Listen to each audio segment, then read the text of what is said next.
Hello everyone, and welcome to Classic Gaming Today, where we take a look at the gaming experiences of the past through the eyes of the present. I am your host, Tony, and today we're going to look at Metal Gear Solid, a third-person action-adventure stealth game developed and published by Konami for the Sony PlayStation back in 1998. We are going to look at that title in just a minute, but first, as is usual, just a little bit of housekeeping up front. This is episode number 49. I am excited to be here. I hope all of you are as well. If you'd like to reach out, let me know how I'm doing, provide feedback, comments, suggestions, or just talk about classic games and technology in general, I would love to hear from you, and there are a few ways you could reach out. I have a Twitter account with the handle @ClassicGamingT. I have an email address, which is classicgamingtoday@gmail.com, and I have a Discord server. The link is in the show notes. Discord is the best way to get in touch with me and the rest of the podcast community, and we have a ton of fun out there. This past weekend was actually our second consecutive weekend gaming challenge. This weekend's theme was all about Mario. There were 3 different Mario-related themes, and basically we just opened it up, and anybody who wanted to could play along and try to get on the leaderboard. We had quite a few people play this weekend. We had 5 different people newly appear on the leaderboard. They were Rich Setterwald with 2 points, I Am the Dizzle with 2 points, Blue Fates with 1 point, and ISO with 1 point. Staying in the lead for the second week in a row is Bookie Gnu, who also added 2 points to his total. He now has 3 points. He remains at the top of the leaderboard. You might ask, what is the leaderboard for? Well, you're going to have to play to find out. And if you want to play, join us out on Discord. It is a lot of fun. Our first season, so to speak, will last through the beginning of October. That's the season for the Weekend Gaming Challenge. There will be prizes associated with that. So if you're interested, if you want to jump in and get involved with the community, I highly recommend you join the Discord.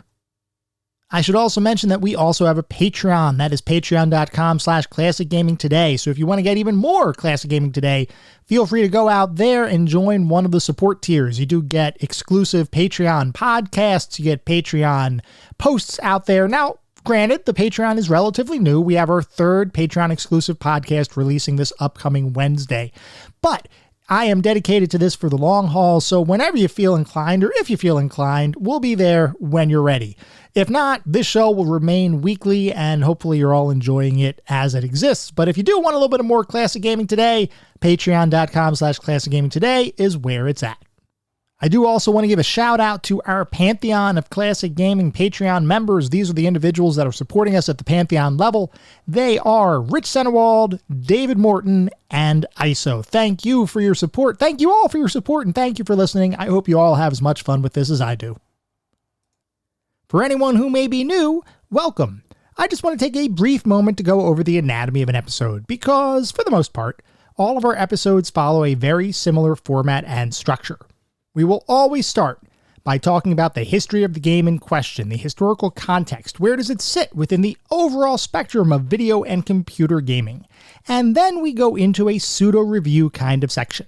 And I say pseudo-review because it's not like we assign a numerical ranking or do any sort of quantitative analysis, but we do look at every single game from several different perspectives. We look at the graphics. How does the game look? The sound and music. How does the game sound? The narrative and/or story, if the game has one, playability and controls, and overall feel. What does it feel like to play the game today versus when it may have been released 20, 30, maybe even 40 plus years ago? And we do all of that to reach a verdict as far as how well the game holds up today. And to do that, we assign each game to one of several categories. At the very top of our list is the Pantheon of Classic Gaming.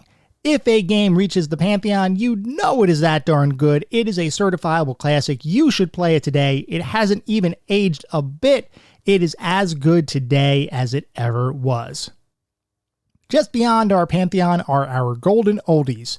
These are still really good games. I still highly recommend that you play them, especially if you have nostalgia for the game or the genre in which the game lives. You are almost guaranteed to have a good time. I cannot say that these are quite at that Pantheon level, though. These are just a little bit below the Pantheon, but they are still amazing, worthwhile experiences, and I still highly recommend you give them a go today. Beyond the golden oldies are our mediocre mentions. This is where we start getting into the realm of games that I cannot recommend to the broad population. They may have aged a little bit, may have had a couple of issues to begin with. You may still have a good time, especially if you enjoy the genre in which the game lives. By all means, give it a go. You might still have some fun. But for the broader population, I cannot recommend these titles. And then beyond the mediocre mentions, we reach the footnotes. These are the games that are best left in the annals of history. I have played them, so you don't have to. I cannot recommend anybody play these titles today. They have either aged incredibly poorly, or they may not have been all that great to begin with. With that out of the way, we're going to start talking about the game of the day. That is Metal Gear Solid.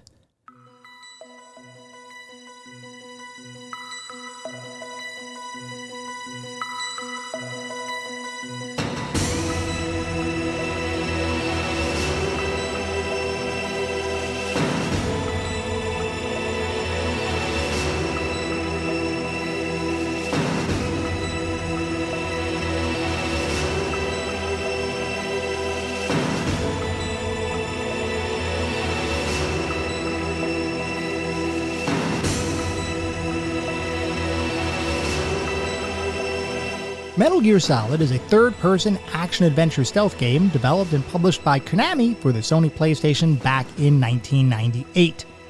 Before we can talk about Metal Gear Solid, we've got to take a look at the creation of the Metal Gear series as well as the game's creator, Hideo Kojima. And along the way, we'll touch a bit on the evolution of stealth-based gameplay, because Kojima's work effectively served as the framework for the entire stealth genre. Now, we've talked about Kojima and some of his early development efforts before during our episode on Snatcher. For listeners who have been around for a while, part of this discussion is going to feel like a bit of a refresher, albeit fleshed out with some additional details around the early development behind the Metal Gear series. I do think that it's always important to frame the full context around any of the games we discuss, regardless of if we may have covered similar ground before, so that each episode can kind of stand on its own as its own self-contained thing. So let's talk about Hideo Kojima. Unlike a good portion of the game developers and designers we talk about in the various episodes of this podcast, I would venture a guess and say that Hideo Kojima is probably well known across a wide spectrum of the gaming population. I mean, you have the Metal Gear series, which we'll obviously talk about today, but you also have a bunch of other recent modern efforts, such as the unfortunately failed Silent Hills collaboration with Guillermo del Toro, PT, and Death Stranding and its forthcoming sequel, along with the upcoming movie in the same universe. Kojima has made quite a name for himself over the years as a well-respected, influential game designer, and generally speaking, Kojima's games all have a certain DNA to them, and gamers around the world love his work. Back in 1986, though, Kojima was merely the newest member of Konami's MSX home computer division. Kojima's path to the video game industry is a bit of an interesting story. As a child, Kojima had been exposed to a number of television shows and movies, partially as a result of a family tradition, whereby every single night, he and his family would watch a different movie in its entirety.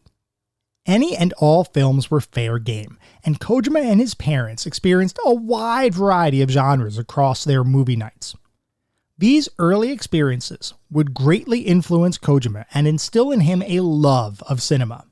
That interest would further be solidified after one of his classmates brought a Super 8 camcorder to school, and it was around that time when Kojima decided that he wanted to begin making films himself. So that's exactly what he did. Now, mind you, this is a pre-teenage Kojima, and I don't believe any available footage exists from these early efforts. But even in his childhood years, Kojima was enamored with the prospect of creating movies, and he'd even charge other children 50 yen to see his amateur productions. While this overall interest would come to define Kojima's work throughout his career, he went to college for a much more traditional education, majoring in economics. Though even with his educational focus elsewhere, he still continued to develop his creative side, often creating fictional short stories whenever he had the time, and sometimes even weaving those stories into his coursework. His hope was that if he could write an award-winning story, then he might be approached by a major film studio to direct an actual movie. To the best of my knowledge, though, this never happened back in the 80s, despite Kojima's strong desire to become a filmmaker. What did end up happening, though, was Kojima deciding to pivot into the video game industry, joining Konami's MSX home computer division after his graduation in 1986.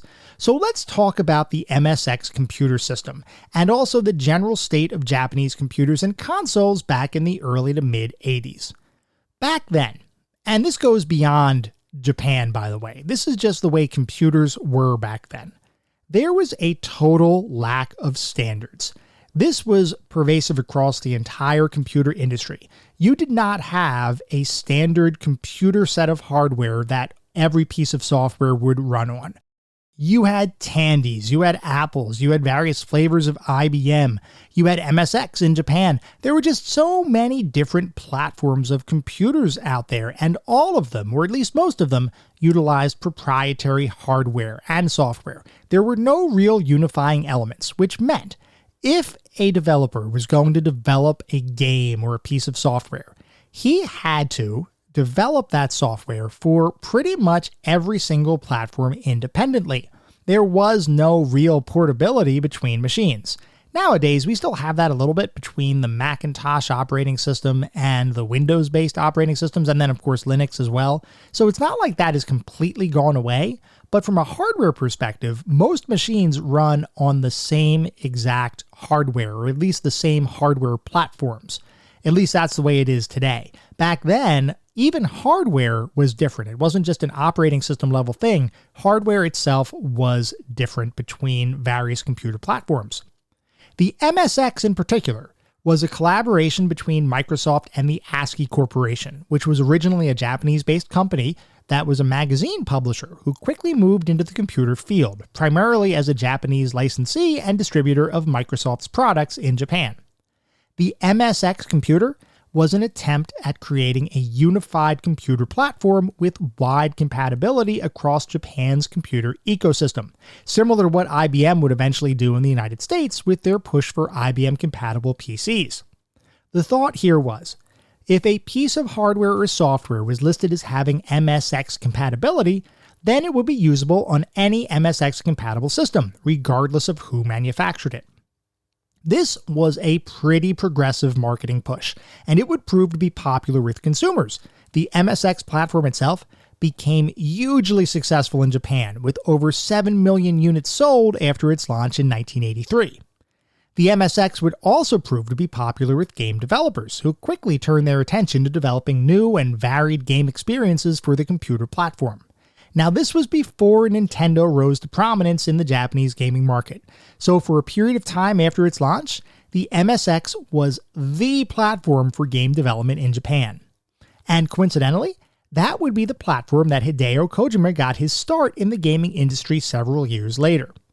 By 1986, Nintendo had captured the imaginations of game developers and consumers, so Kojima was actually pretty disappointed that his first experience in developing games was focused on the MSX platform. He had believed that the MSX was inferior to Nintendo's 8-bit system, which was the Famicom as it was known in Japan.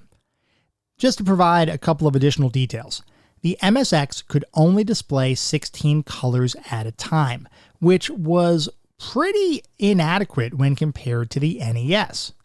Regardless of his internal feelings, though, Kojima remained focused on his job, with his first assignment being a role as the assistant designer for a game called Penguin Adventure, which was a behind-the-character perspective action-adventure platformer that was pretty ahead of its time.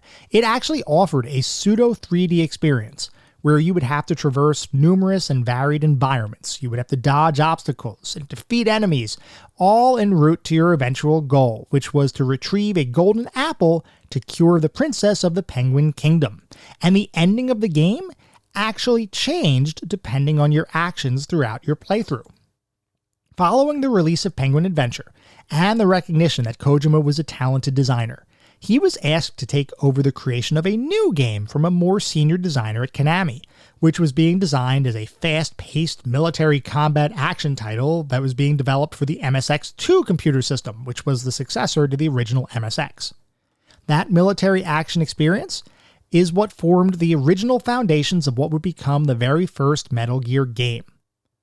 When Kojima took over the project, though, he noticed some issues, the most significant of which was the fact that the MSX2 system just wasn't powerful enough to maintain the degree of speed and combat intensity that the game was intended to convey. Things like the number of enemies and projectiles on screen at one time had to be reduced in order to maintain the playability of the game, and common console features like smooth scrolling just weren't fully possible with the MSX2.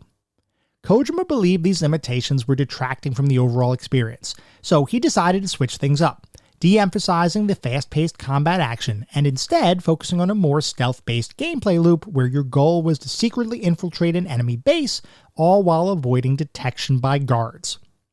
Now, it is hard to imagine a time when stealth elements in games didn't exist, but the fact is, back in 1987, there were no real stealth-focused games on the market. Sure, you had some games that utilized some elementary stealth mechanics, like the original Castle Wolfenstein by Silas Werner, where you could avoid enemies by navigating around a level more carefully, or even by disguising yourself as a guard, but it wasn't like there were deep, complex systems at play governing enemy behavior. For the original Metal Gear, Kojima developed a number of different mechanics that would serve as the foundation for nearly all stealth-driven titles to follow, including the use of sound as a core mechanic, where enemies could actually hear an unsilenced gunshot and become alerted. In Metal Gear, enemies were also programmed to only attack if they saw or heard you, meaning, if you weren't in their line of sight, you could technically sneak behind them undetected. Several other mechanics were also included in the game, such as security cameras and sensors that you had to avoid, screen-wide alarms that would go off if you were detected, and the ability to either disguise yourself as a guard or, perhaps most famously, hide under a cardboard box, which, by the way, would become a somewhat humorous staple of the entire Metal Gear series. This kind of gameplay was simply not seen in a truly mainstream title before, and in fact, Metal Gear is one of, if not the first game actually marketed as a stealth title. And Kojima took great efforts to ensure players knew what they were getting when they picked up the game. He even went so far as to make players begin the game with no weapons at all, which was a design decision that effectively forced players to work to avoid detection rather than running through levels guns blazing.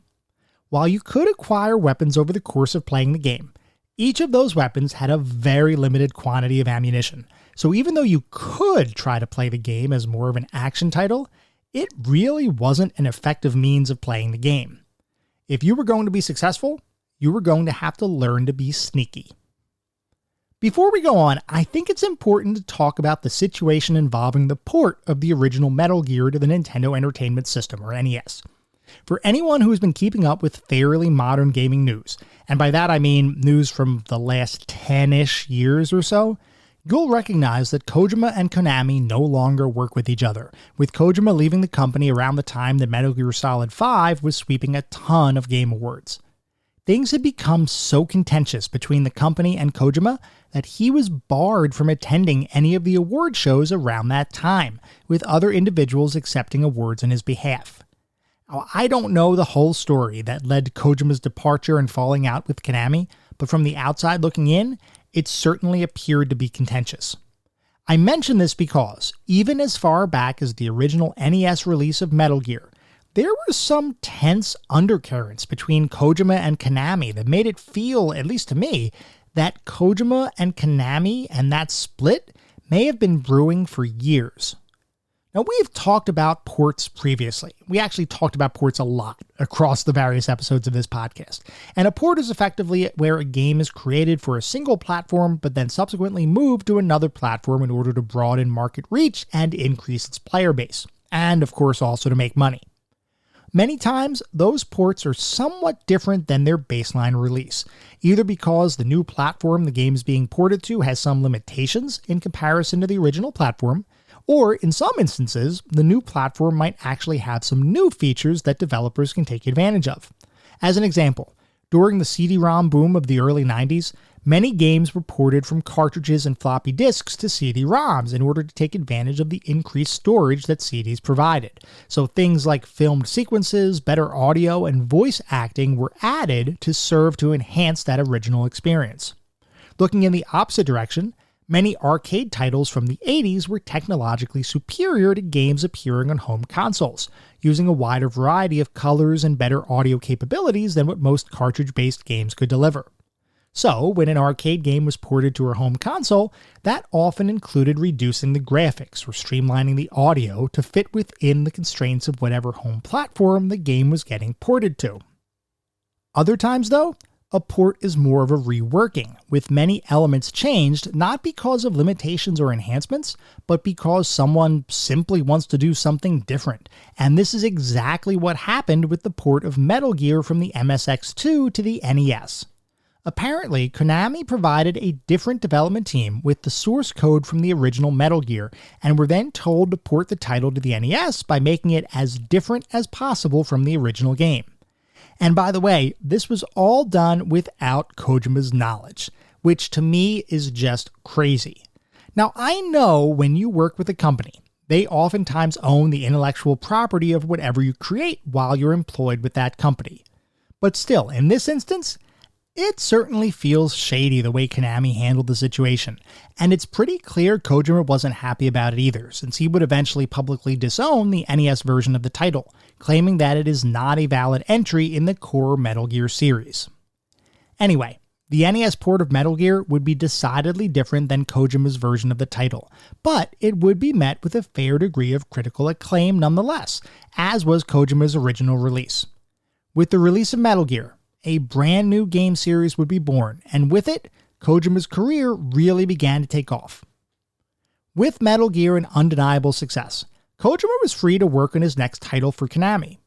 Drawing upon his love of movies, including semi-recent science fiction releases like Blade Runner and The Terminator, Kojima decided to create a cinematic cyberpunk adventure that would allow players to experience a Hollywood-esque story with strong characters, intriguing plot twists, and fully developed locations across a futuristic science fiction game world.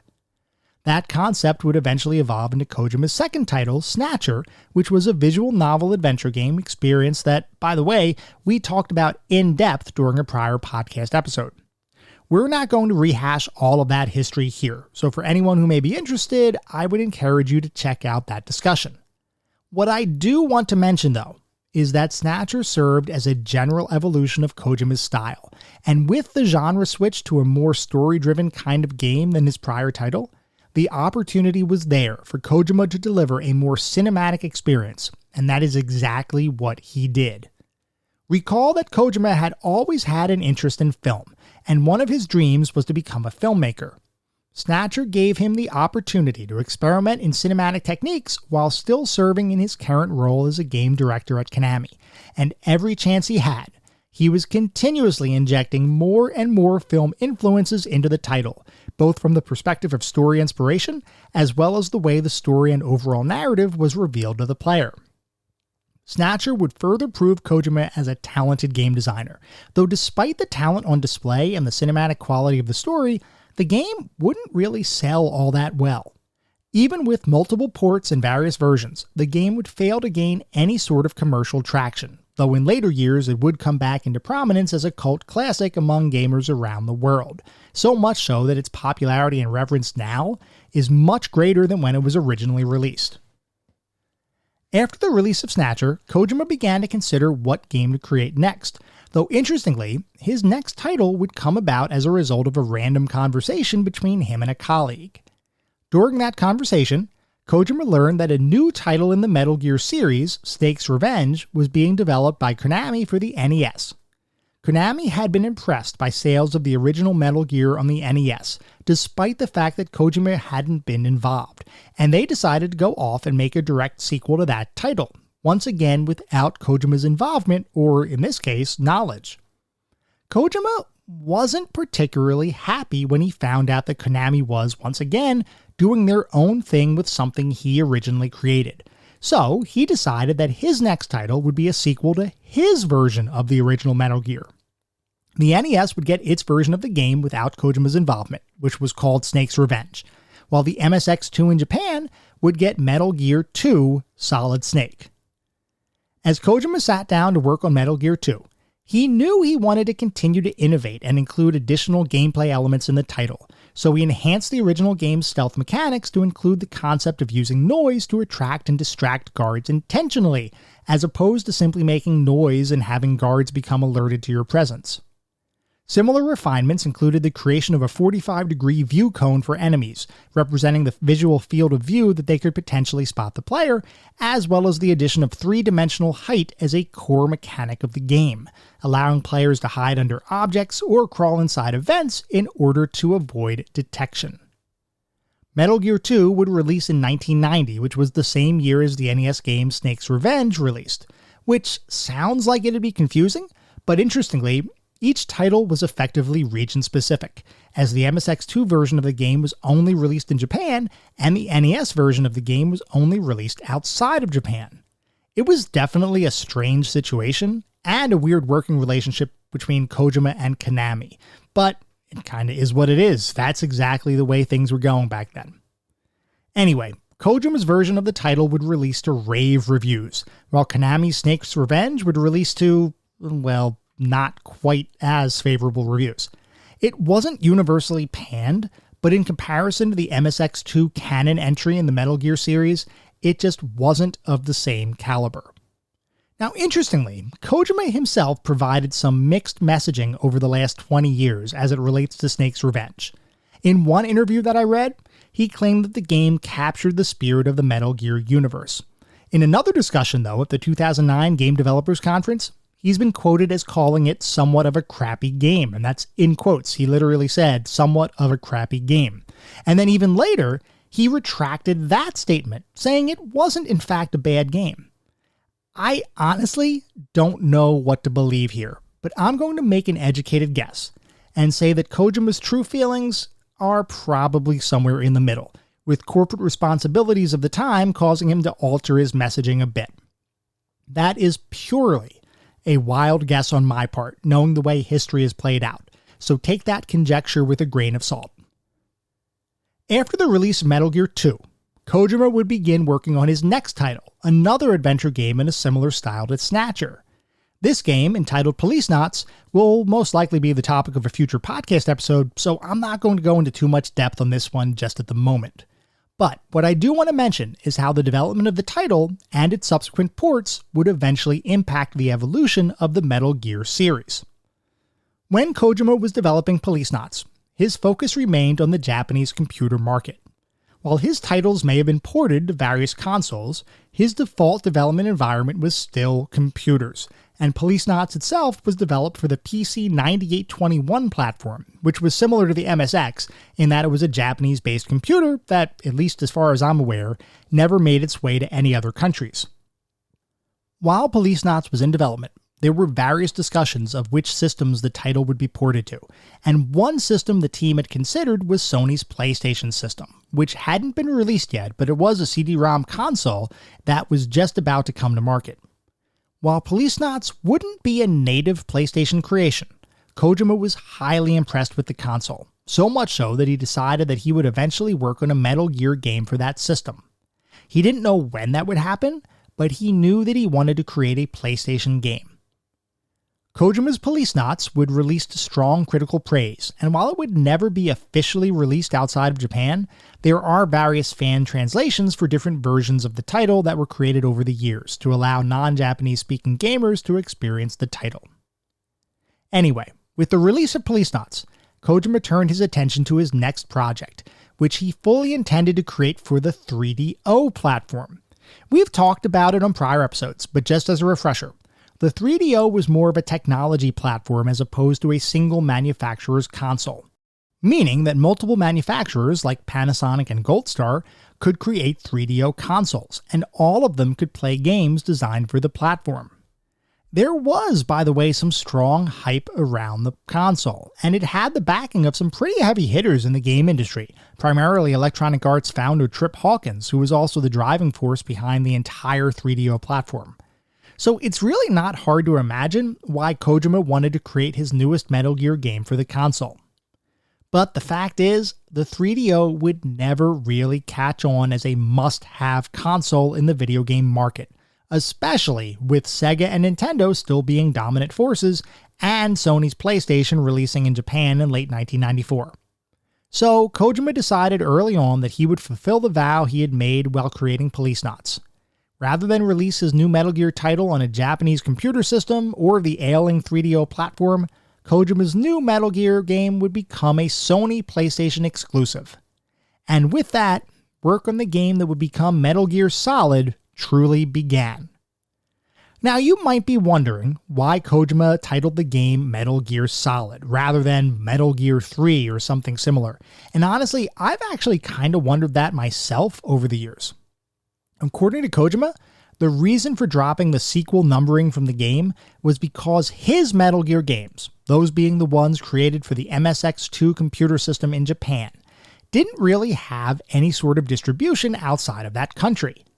So he thought that not many people had awareness of the prior titles, and if he started with Metal Gear 3, it'd be confusing for a large portion of the player base.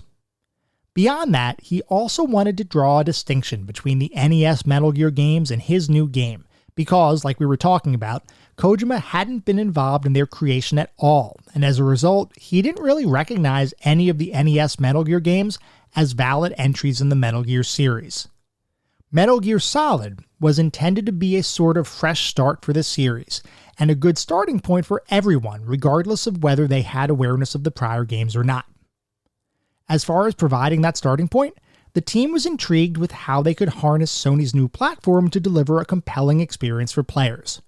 In comparison to the prior consoles and platforms that Kojima and the team had worked on, the Sony PlayStation provided a significant leap in power, both from a pure processing perspective and also from a graphical and audio standpoint.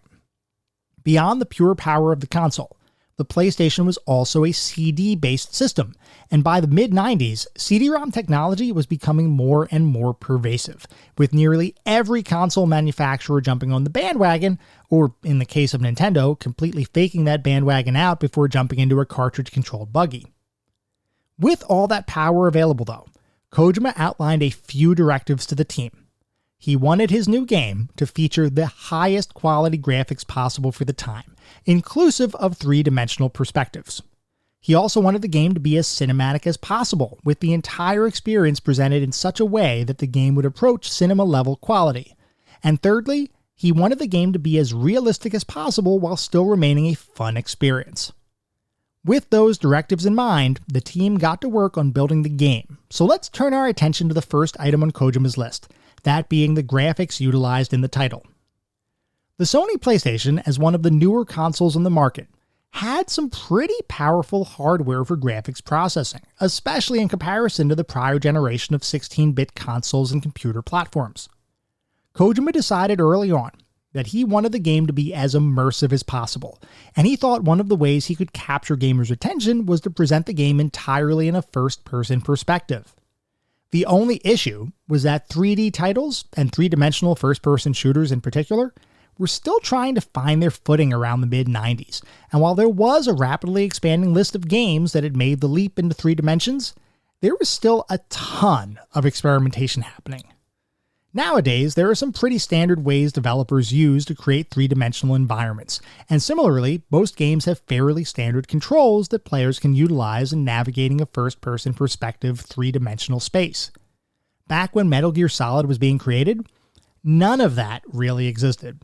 In fact, the original PlayStation DualShock controller, which was the one with the dual analog sticks, that wasn't even a thing yet when Metal Gear Solid began development. And beyond consoles, the concept of mouse-look in computer-based first-person shooters was just beginning to be used around this time. What all of that meant was that for Metal Gear, if the game was going to be a first-person perspective, players would have to navigate it using a standard directional pad and no additional controls for looking around that world. Think about that. Today, in many console first-person perspective games, you walk around using your left analog stick and look around using your right analog stick. If all you had was a directional pad and 4 face buttons on your controller, how would you really translate that into a true 3D kind of experience? Kojima foresaw this as an issue, and he didn't really know how to translate the control schemes of the time to support navigating around a first-person 3D environment. So, he and the team did the next best thing. They would create the game with fully three-dimensional graphics, meaning the world was rendered in 3 dimensions. But the player perspective would no longer be first-person. It'd shift to a third-person perspective with more of an angled, tops-down kind of view, which actually had the interesting effect of turning the gameplay into something more akin to a 2-dimensional action game by minimizing the use of the height axis.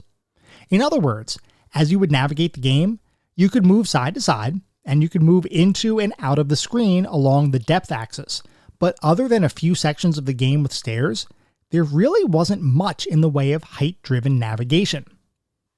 Although, even with that, Kojima wanted to ensure that players still knew that they were inhabiting a fully 3-dimensional world, while also still recognizing that the control limitations of the time prevented that from being a pervasive experience.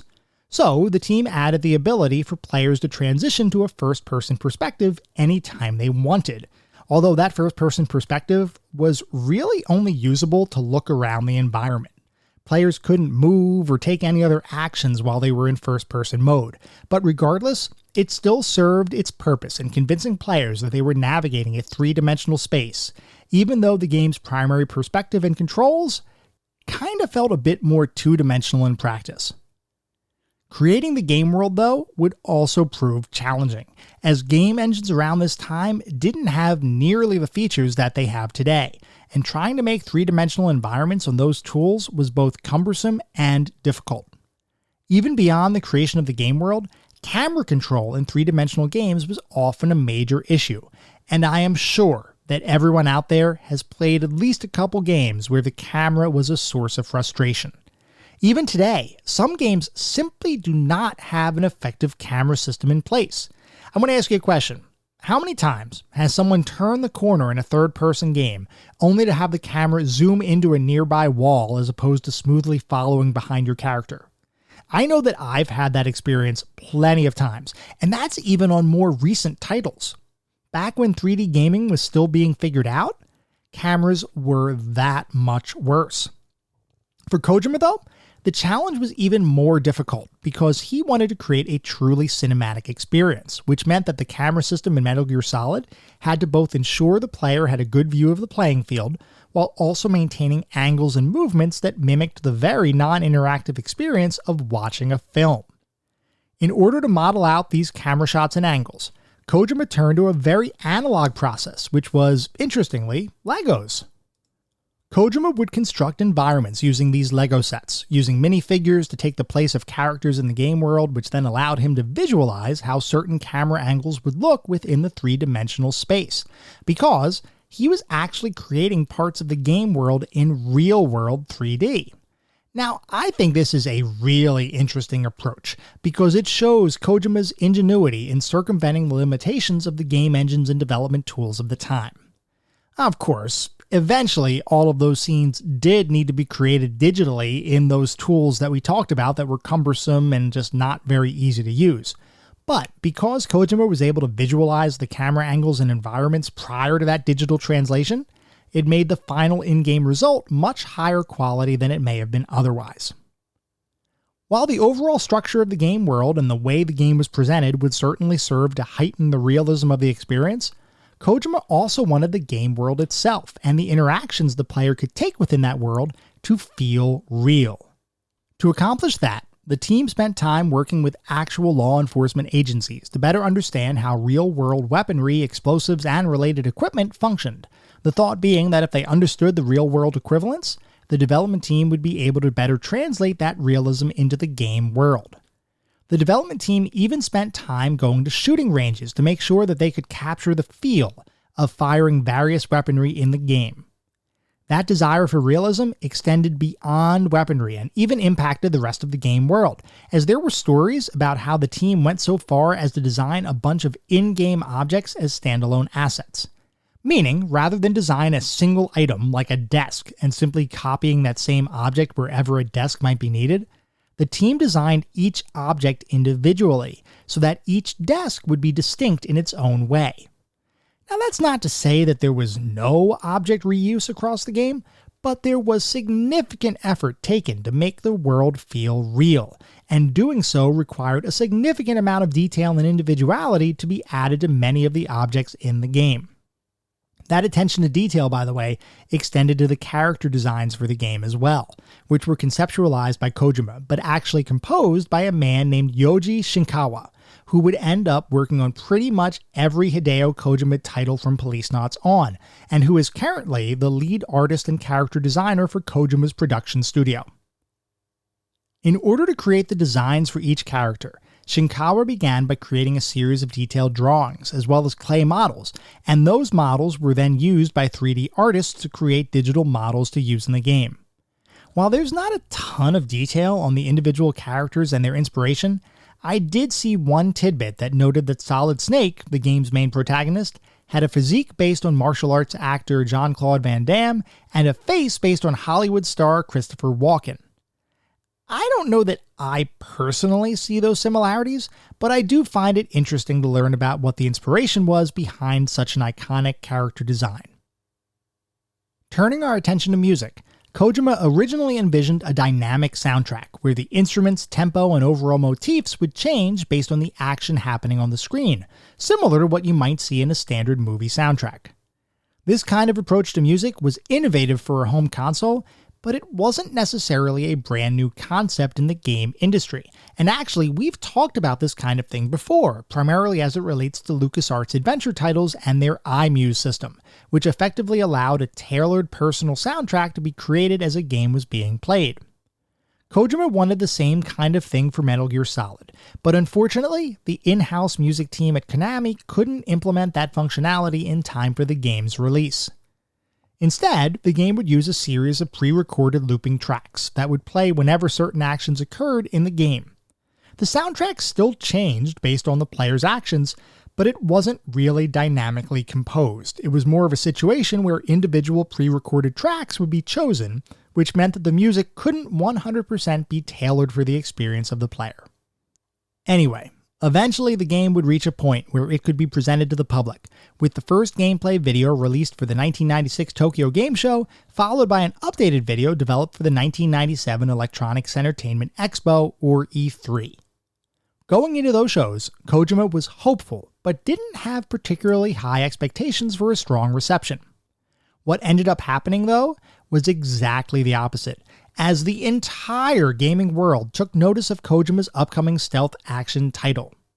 As time went on, hype continued to build, and the release of an actual playable demo in 1998 enticed gamers even further. In fact, the demo was surprisingly a big deal. The demo was a big deal, as over 12 million copies of the demo alone were distributed to gamers throughout 1998. That's simply an astronomical number. To say gamers were excited for the title would be an understatement. Finally, though, after years of development, Metal Gear Solid would release in Japan in September of 1998, with the localized North American version following a month later in October.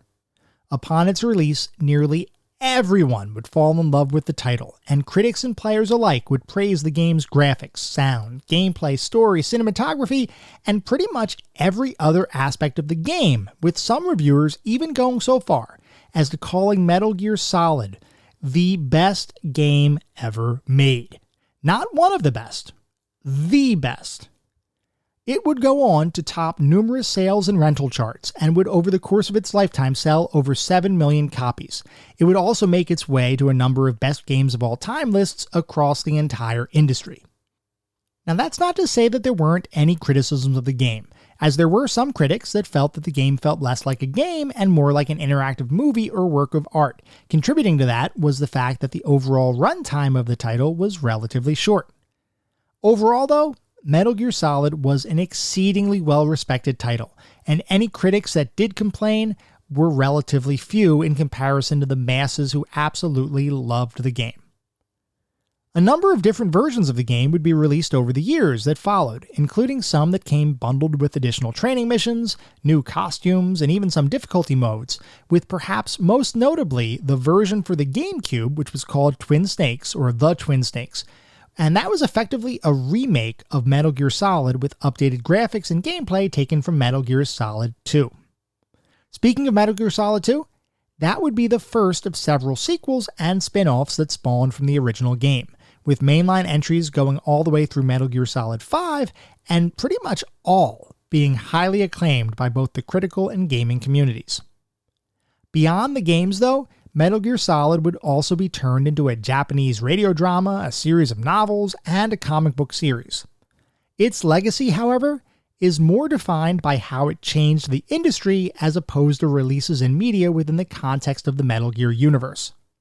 As one of the first truly cinematic stealth-driven games, Metal Gear Solid would inspire countless other titles over the years, and it would serve as yet another springboard for Hideo Kojima's unique blend of film-like interactive storytelling. Think about how many games, and this is just an example, think about how many games that allow you to sneak up behind an enemy and perform a special attack to defeat them without alerting others. You have Assassin's Creed, Shadow of Mordor, Splinter Cell, even Hogwarts Legacy from earlier this year had that kind of mechanic. Metal Gear Solid did it first. That is just one example of how Metal Gear Solid helped to define a mechanic that would become pervasive across all sorts of games. It also would birth the alert soundbite that a ridiculous number of YouTube creators think they have to use in order to make their videos successful. The fact is, Metal Gear Solid uses it better than any of them, though I do appreciate that that particular sound has made its way into pop culture, even if some of the people who use it probably don't even know where it originated. Despite that, it's hard to imagine a world without Metal Gear Solid. As a pivotal release in the industry, it essentially defined a genre and presented the art of the possible on the Sony PlayStation. It may not have all the creature comforts and enhancements of its sequels, but that in no way diminishes the accomplishment that is the original Metal Gear Solid. It is one of the most influential games in gaming history, and as such, is a title that will undoubtedly be remembered and respected for all time.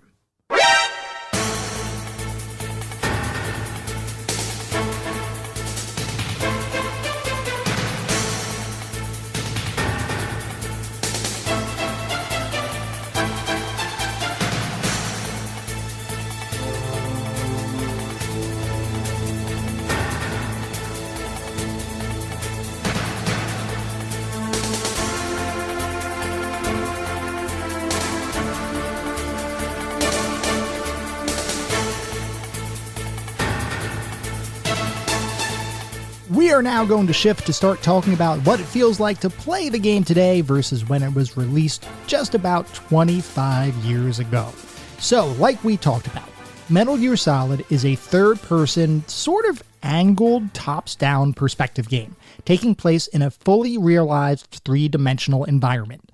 The game world, the characters, and all of the objects in the game are all three-dimensional models. But the game's mostly tops-down perspective is defined in such a way that the controls are simplified, effectively making the majority of the game play more like a two-dimensional game, or more precisely, a two-dimensional game with depth.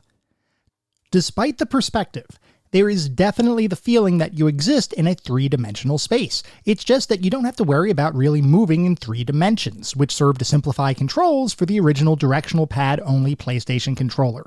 And like we talked about earlier, you do have the option of looking around the game world at any point from a stationary first-person perspective, which can prove useful when you're trying to determine where an enemy who's outside of your radar range might be hiding or moving.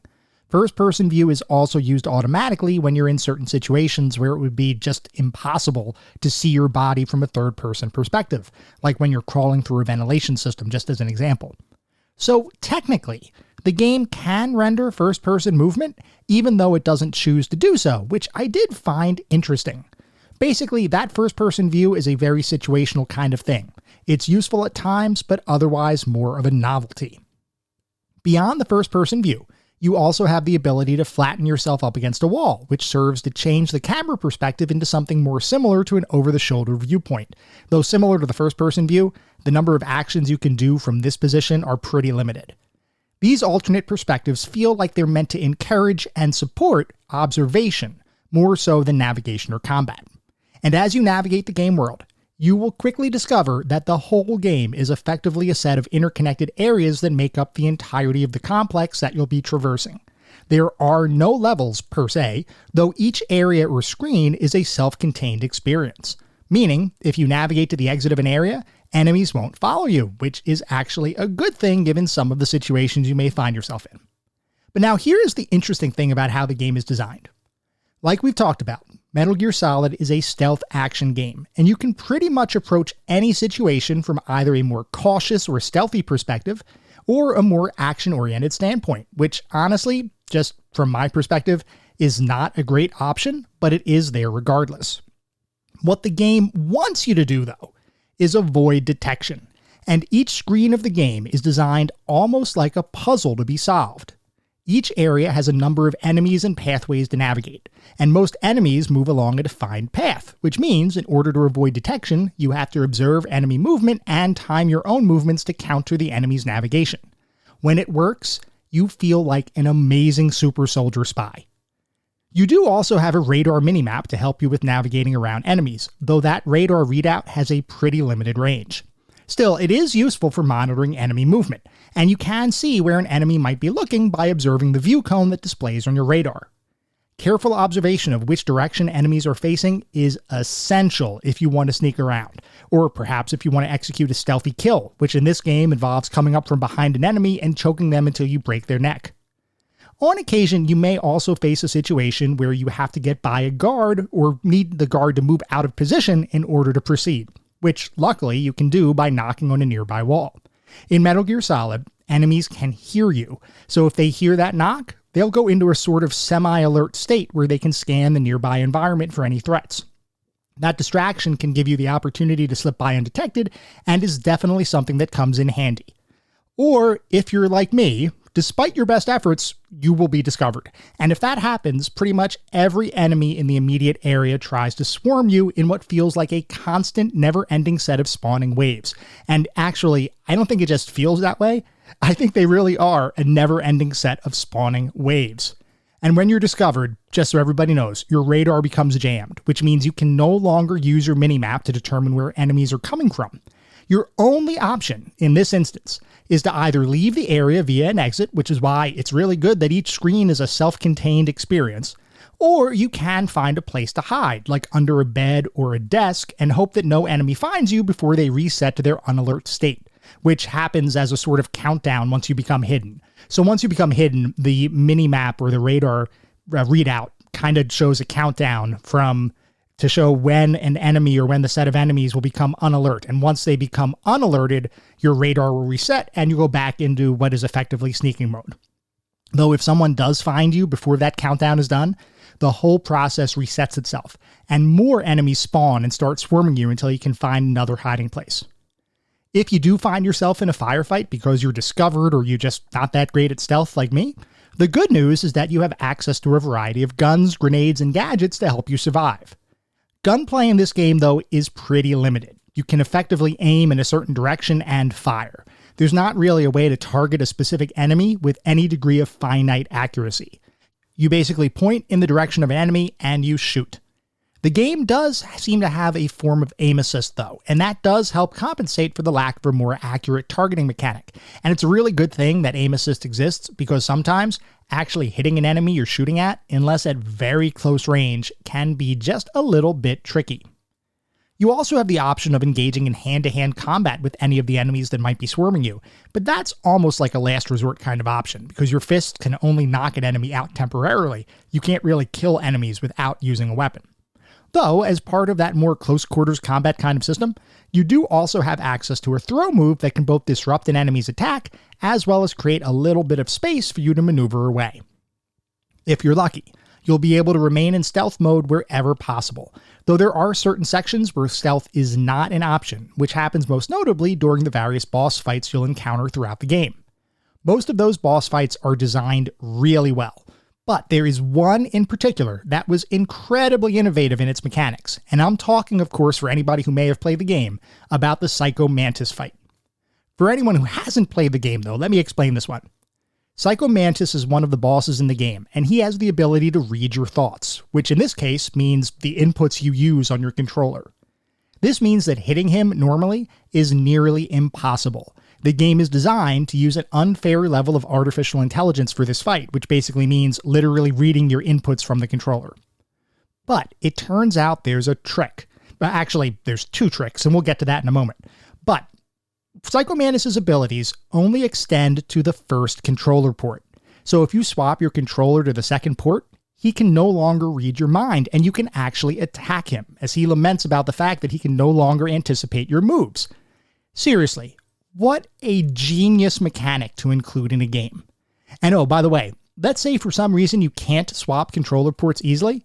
The game does have a second way of allowing you to get past the fight by shooting a couple of statues in the corner of the room.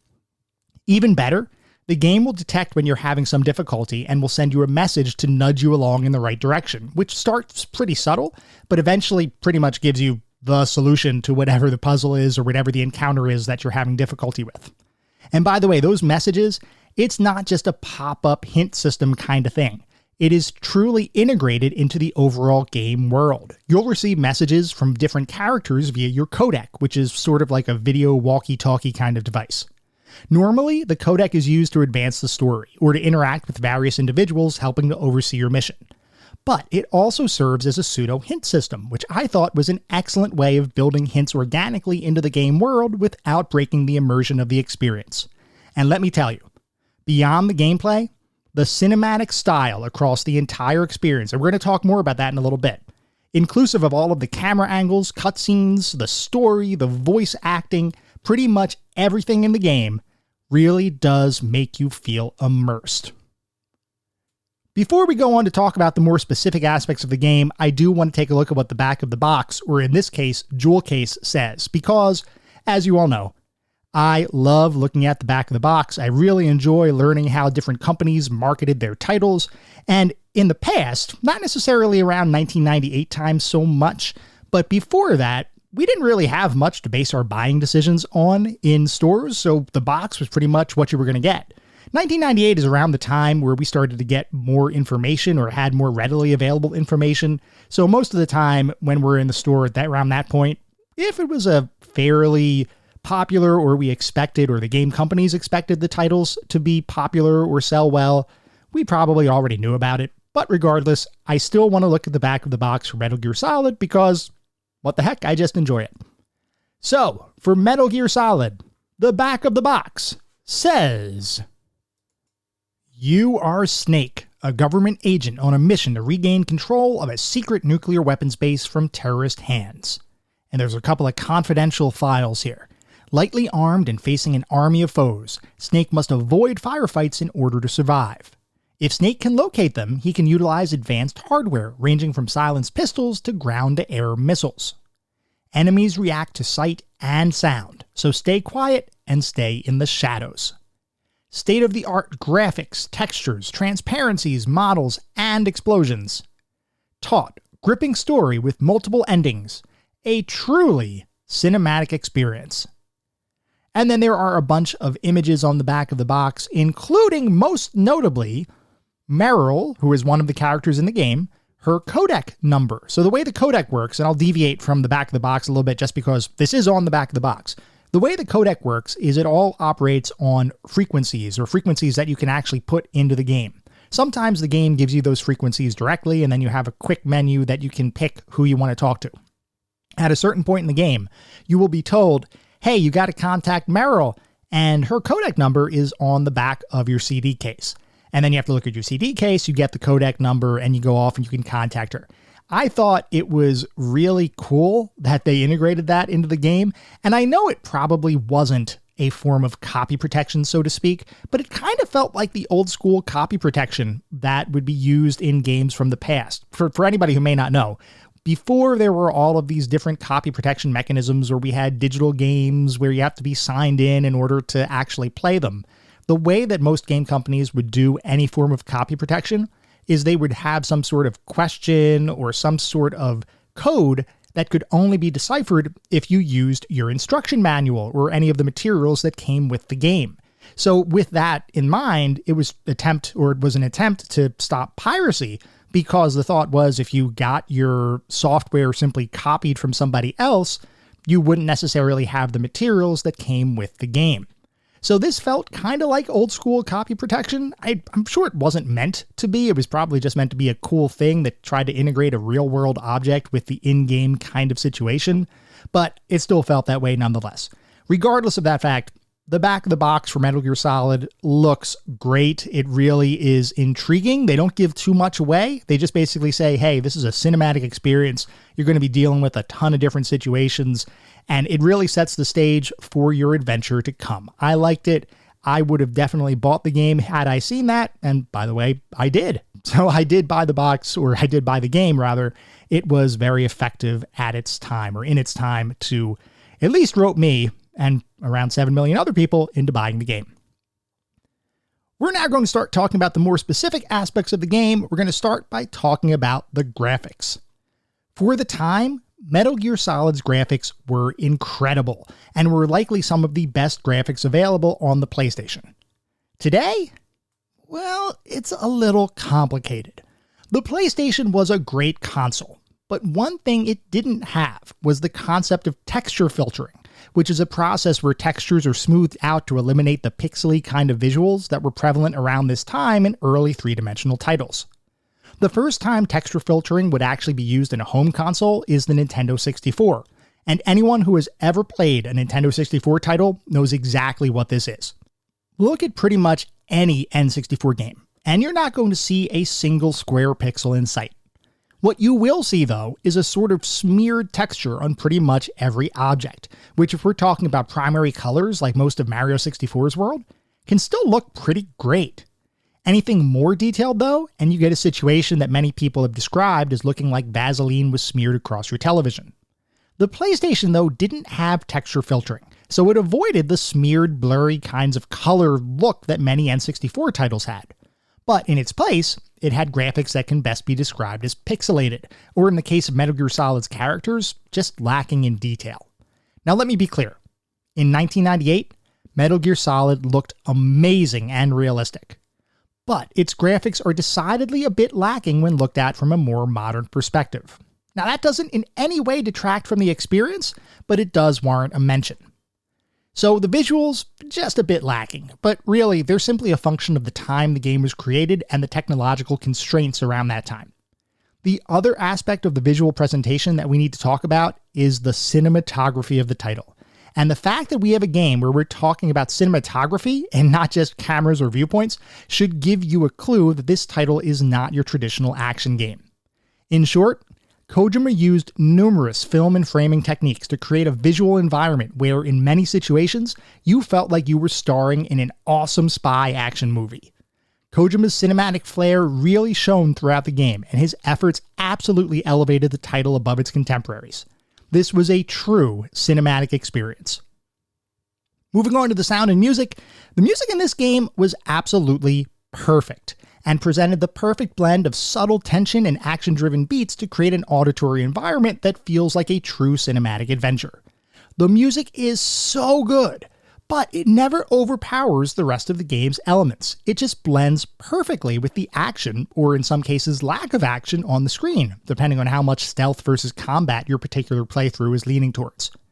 In all instances, the music sounds amazing, as do the sound effects, with every weapon, gadget, and environmental interaction having a perfectly matched set of sounds that pulls you into an even more immersive experience.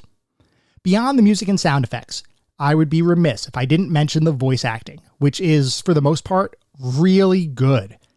That said, though, I did feel like some of the performances were just a little bit over the top, leaning almost towards caricature as opposed to nuance. But honestly, that was all part of the game's charm.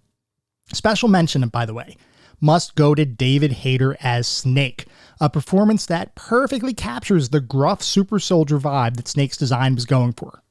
I would even go so far as to say one of the reasons Snake is as loved as he is because of Hayter's performance. It has become an iconic part of gaming history, and it is so good. Moving on to the narrative and story. You play as Solid Snake, a legendary, albeit retired, super soldier and spy who's the kind of guy you call when you need to fix an impossible situation.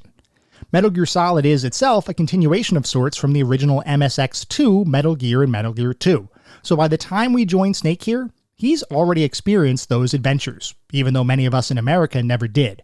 Though the game does include a text-based write-up on Snake's prior adventures, which I thought was a nice touch.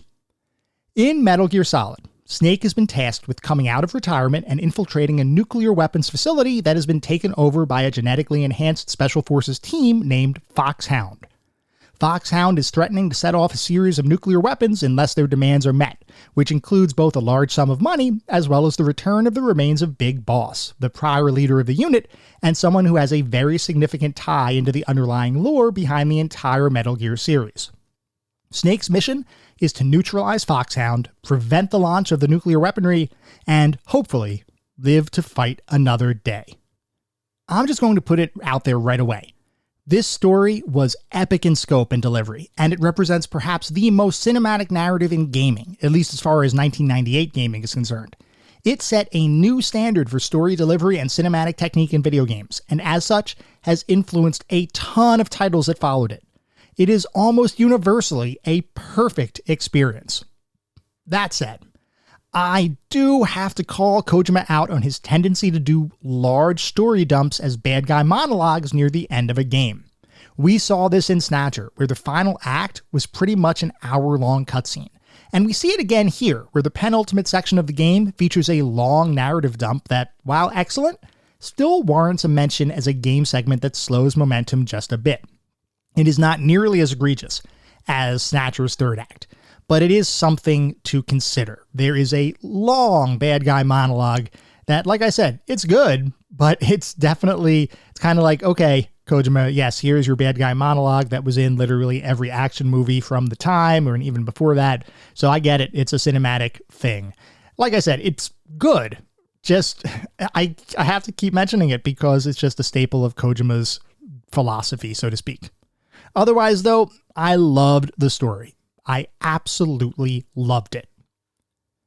Moving on to the playability and controls, we already kind of talked about the core mechanics of the game and its controls, so I'm not going to rehash all of that here. What I will say, however, is that the game controls really well overall, and even though the game was created over 20 years ago, playing it today still feels amazing. That said, I do have a couple critiques that I'd like to discuss. We mentioned before that you can sneak up behind an enemy to choke them out, effectively executing a stealth kill. The actual mechanic of doing that, though, was a little bit hit or miss for me. It took me a little bit of time to get used to sneaking up behind the enemy, stopping, and then choking them out, as oftentimes I would just move a bit too close to the enemy or have a little bit too much motion, and then that would result in a throw as opposed to a choke. That doesn't sound super bad just hearing it, except for the fact that a throw will almost assuredly drop you out of stealth, which thrusts you into an action segment. I honestly don't remember having this difficulty back when I played it at release, so it's entirely possible this is simply a me issue as opposed to a broader issue with the game. Regardless, I wanted to mention it just in case anybody else has had a similar kind of experience. I also want to mention that stealth in the game feels great, but it can sometimes be difficult to see where an enemy is looking or to follow their movement patterns. This is due to a couple of factors. For one, your radar minimap is pretty small. And secondly, the amount of visibility you have on the screen, given the mostly tops-down angled perspective of the game, makes it tricky to maintain a visual on your enemies. There is the first-person mode, which can help, but it's not really a fully baked solution. Action segments, unlike stealth sections, at least for me, don't feel nearly as good. Don't get me wrong, they're designed competently, and they are fun to play. But the fact that enemies will seemingly keep spawning until you return yourself to a hidden position does take a bit of immersion out of the experience. If only the enemies in the immediate area would be notified to your presence, I think it would have been a lot better. As it stands though, it's a bit of an immersion killer when you keep getting swarmed by 2 to 3 guards at a time. I also should mention that most of the game is gated by the need to find higher and higher levels of security clearance ID cards, which isn't itself necessarily a bad thing, but it is slightly dated design in comparison to more modern stealth action titles. It's not really Metroidvania, so to speak, where you have to have different items and then go back to areas to unlock other aspects or pieces of the game world. It's kind of like that a little bit, but it's all based on these security ID cards, which just feels like it's almost like an arbitrary gating kind of thing. Nothing that really detracted from the game, just something to mention that it was a little bit of dated design. Despite those minor critiques though, there is far more good here that bears mentioning. Though I will say, I think the boss fights are an absolute highlight, and the torture sequence around halfway through the game, complete with high stakes should you fail to persevere, is probably my favorite sequence in the game. It is so cinematic. It's basically ripped right out of Rambo 2, and I found it awesome. If anybody hasn't seen Rambo 2, you should go watch it. I mean, it's a silly 80s action movie, but the torture scene in Metal Gear Solid is pretty much that scene. Almost exactly. Not exactly, but pretty darn close. I also really enjoyed the various gadgetry used throughout the game, as well as how that gadgetry interacts with the environment. My favorite ones of these was the cigarette smoke that you can use to detect otherwise invisible laser beams. That was a seriously awesome moment in a game full of them. Bottom line, the game, for the most part, controls great, and it is as playable today as it ever has been. Overall feel, what do we think? Well, overall, the game was an amazing, cinematic, engaging, immersive, and downright fun experience. Any critiques that I've levied against the game have been minor at best. This is an example of a well-designed, timeless experience. It is, quite simply, a masterpiece. So overall, what do we think the verdict is? Does Metal Gear Solid hit our Pantheon of Classic Gaming? Well, I literally just called the game a masterpiece a second ago, so you can probably guess that Metal Gear Solid is undoubtedly our newest addition to the Pantheon of Classic Gaming. It is crazy to me that Hideo Kojima was able to adapt the relatively simple framework of the original Metal Gear games into something so much more expansive and so much more cinematic, yet still something that you can very clearly see evolved from its predecessors. This is a masterclass in game design and is an experience that everyone, literally everyone, should experience at some point in their gaming careers. I can't speak highly enough about it. Metal Gear Solid is an all-time classic, and it deserves its spot in our Pantheon of Classic Gaming.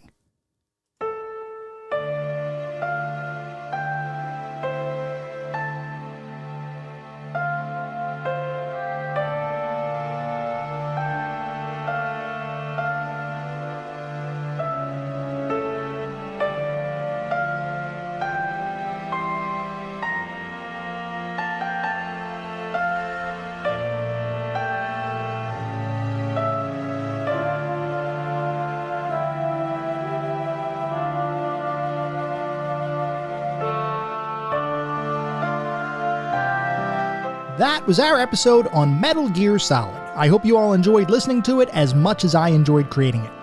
If you'd like to reach out, let me know how I'm doing, provide feedback, comments, suggestions, or just talk about classic games and technology in general, I would love to hear from you, and there are a few ways you can reach out. I have an email address, which is classicgamingtoday@gmail.com. I have a Twitter account with the handle @classicgamingt, and I have a Discord server. The link is in the show notes. Discord is the best way to get engaged with the podcast community and myself. So definitely go out to Discord if you want to get even more engaged with this community. We also have a Patreon. It is patreon.com/classicgamingtoday. So if you want even more Classic Gaming Today, that is the spot to get it. Before we sign off for the week, I do want to mention that our next episode is going to be what is effectively our 1-year anniversary show. Or at least it'll be episode 50. And I figure rather than celebrating every 52 episodes, which is kind of weird, it might be nice and tidy to celebrate on the 50s. So we're going to basically say every 50 episodes represents 1 year of the show. So for that episode, for our 50th episode, we're going to dive back into our own history, and we'll talk about and rank definitively, sort of, the top 10 games that have made it into the Pantheon of Classic Gaming so far. I'm sure you all have your own lists, so feel free to go through your own ranking in advance of next week's episode, and we can compare notes and arm wrestle to figure out whose opinion is right. As always, feel free to write in if you'd like to share your thoughts. At the same time, I recognize that you're likely listening to this podcast on any number of podcast services, and if you would feel so inclined, it'd be great if you could leave me a review. This is not about bolstering star counts or trying to harvest a ton of 5-star ratings, though if that happens, awesome, that means we're doing something right. No, what this is really all about is trying to get the feedback necessary to provide and make sure that this is the best possible podcast I can make. I want to make sure that we're delivering the content that everybody wants to listen to, and just continue to grow the community. We get new listeners every single day, which is awesome. I want to continue that momentum, and the only way to do that is to make sure that I'm delivering the content that everybody wants to hear. We'll be back in around a week with our next episode where we will rank the top 10 entries in our Pantheon of Classic Gaming. Until then, remember, sometimes the games of the past are just as good, if not better, than the games of today. Goodbye, everyone.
Okay.